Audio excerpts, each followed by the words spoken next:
Lisbon's probably one of the coolest places in Europe. I had so much fun.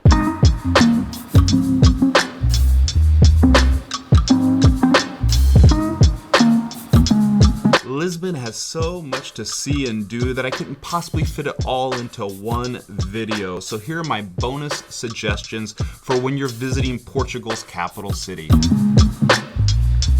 Start your day with a good coffee. My hotel did not offer breakfast, which turned out to be a blessing in disguise because it gets you out there on the streets much earlier, taking photos and videos and seeing the real Lisbon before the tourists flood the streets. I found a beautiful coffee shop, Comoba, in the Barrio Alto Chiado area, and the barista there was super cool. So guys, my name is Eli Dillman, head barista. This is my colleague. Interacted with me. He loved taking photos and videos as well. The setup is kind of heavy, no? Yeah, you work on your muscles, man. The coffee, delicious. The breakfast, they have several different items. A big, wide open space so you can sit down, do some work, check your phone messages before you begin the day. Then later in the day, get another fix at Copenhagen Coffee Labs. Yes, a little bit of Denmark in Portugal. They have several different locations and plenty of roasted coffee beans to choose from. You can sit down, relax, and plan your next destination where you're going to visit. Take the 7-kilometer path from the center of town out to the Belém Tower. It's perfect for a bicycle or an e-scooter.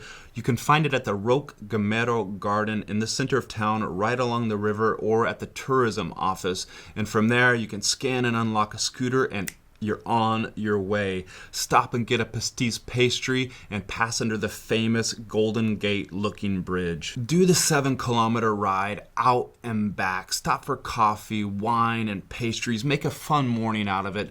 On the way back, stop at the Time Out Market. It's just nearly in the center, and you can get lunch there. Very cool vibe in there. I stopped there for lunch when I was in Lisbon. Comment down below, what's your favorite activities when you're visiting a major city? Is it running, walking, shopping, or hanging out in the bars? Eat local. I know it's tempting when you're in a city and you see a pizzeria and you think, I'll just go there and get something quick to eat. I saw a place called Pizza Romana that was just packed, but you're doing yourself a disservice when you're in Lisbon with so much great, fresh Portuguese seafood on offer. I went to a Peruvian restaurant that my friend recommended. Yes, I know Peruvian, but those people had been in Lisbon for many years, so there was a great mix of Peruvian and Portuguese food. I had some tacos and some other fish plates, high quality, and I strongly recommend it. I'll put the link down in the description below. It was in the northern part of Barrio Alto. I skipped the famous gin signature cocktail there. I think it's too early in the day for me to start hitting the booze. A little bit on the expensive side, but delicious. If you're liking this video and getting value out of it, please give it a thumbs up. And if you want to support me making all these travel videos, please consider giving a super thanks. It'd be much appreciated. Wander the streets. Yeah, it's simple to do when you're on vacation in a big city. Just get out there and explore the streets. I prefer early in the morning or later in the evening as we get towards sunset because you can take some great photos. In doing so in Lisbon, you see all these beautiful buildings, the architecture covered with these tiles, so amazing. I created a collection of photos and videos just of those tiled buildings. One day I saw a man there sharpening his knife using his bicycle. Well, basically he had a bike service going around to all the different restaurants sharpening their knives with this bike-powered knife sharpener. Where to stay? Lisbon is a city of hills and valleys with the big Tagus River to the south. As you're looking at it, the major valley is the center of town, and that neighborhood's called the Baxia neighborhood. I don't suggest staying in that neighborhood because it's too busy with big shops. What I recommend is staying to the west, to the left as you're looking at the map, and that's the Barrio Alto neighborhood, and that's the cool hip neighborhood that's filled with bars and restaurants, plenty of things to see and do.